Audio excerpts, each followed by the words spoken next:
Have you ever had that moment where your fingers hovering over the block button, where your chest is tight, your mind racing, and you're rehearsing goodbye's speech in your head, the one that ends with, "I'm done with this"? But stop for a second. What if the exact moment you give up on her is the moment she was finally about to let her walls down? What if everything you've been waiting for, the honesty, the presence, the real love was right there, just one more moment away, and you walked out too soon? I'm not here to sell you fairy tales that I won't tell you. If it's meant to be, it'll come back. That's not real life. That's not Stoicism. This is about you, your character, your clarity, your courage. So before you slam that door, before you write her off as just like the rest, sit with me for a minute. I want to tell you a story. And it starts with a guy named Lucas. Lucas thought walking away made him strong. But what he didn't see, what most men don't see, is that he wasn't walking away, he was running. Running from confusion, running from vulnerability, running from the one thing every strong man must face, his own heart. But we'll come back to Lucas in a moment, because this starts with you. One, that you're not weak for wanting to stay. That voice in your head that says, "You're a fool for still caring." Ignore it. That voice, that's pride. But not the proud, noble kind. It's the kind of pride that's afraid of looking soft, afraid of rejection, afraid of being seen. You think stay means weakness. No, what's weak is pretending you don't feel anything. What's weak is ghosting someone because you're too afraid to ask, what's really going on? Stoicism is an emotional suppression. There's emotional understanding. There's the strength to sit with discomfort, to ask deeper questions, to delay judgment until fog clears. That's not soft, that's discipline. Back to Lucas. He was in love with a woman named Renee. Not fireworks and Instagram quotes kind of love. Real love. She knew things about him no one else did. Things he didn't even say out loud. She saw the version of him he didn't post online. Then came the silence. Slow, subtle, confusing. The text slowed from minutes to hours to days, until nothing. Lucas told himself, "I'm not going to be that guy who waits around like a loser." So he blocked her, vanished. Told himself she didn't care. But here's what he didn't know.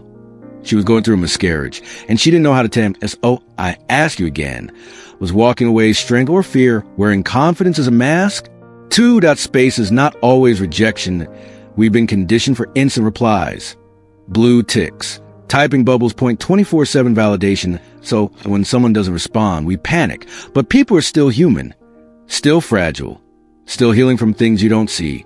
Maybe she didn't respond because she was crying in a bathroom stall, trying to breathe through anxiety, or maybe she's scared because she feels something deeper than she expected.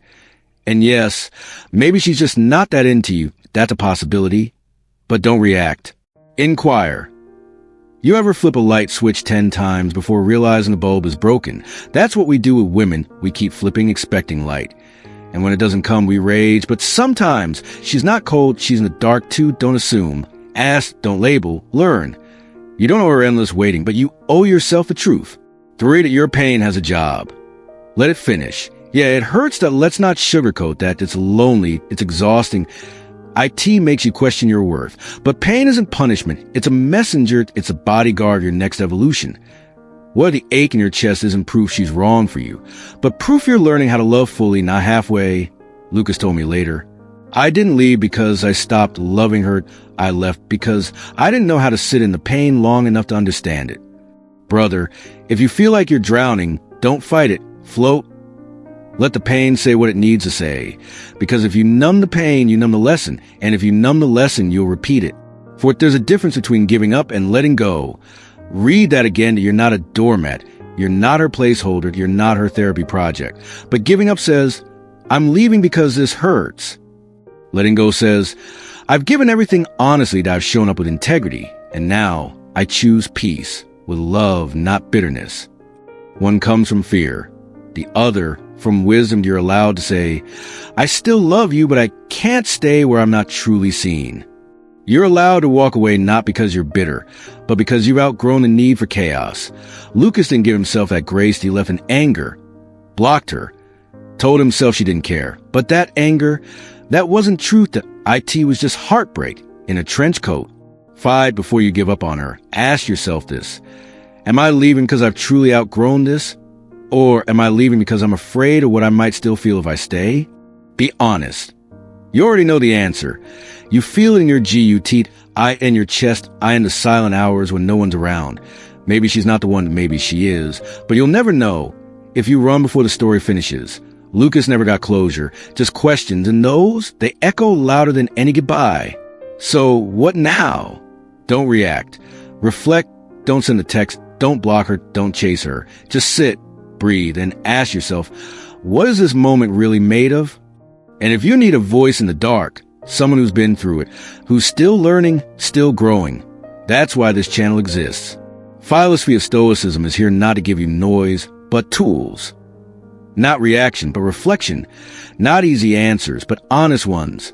If this spoke to something in you, share it with a brother who's about to walk away too soon. Because sometimes the second you stop running is the second you finally find your answer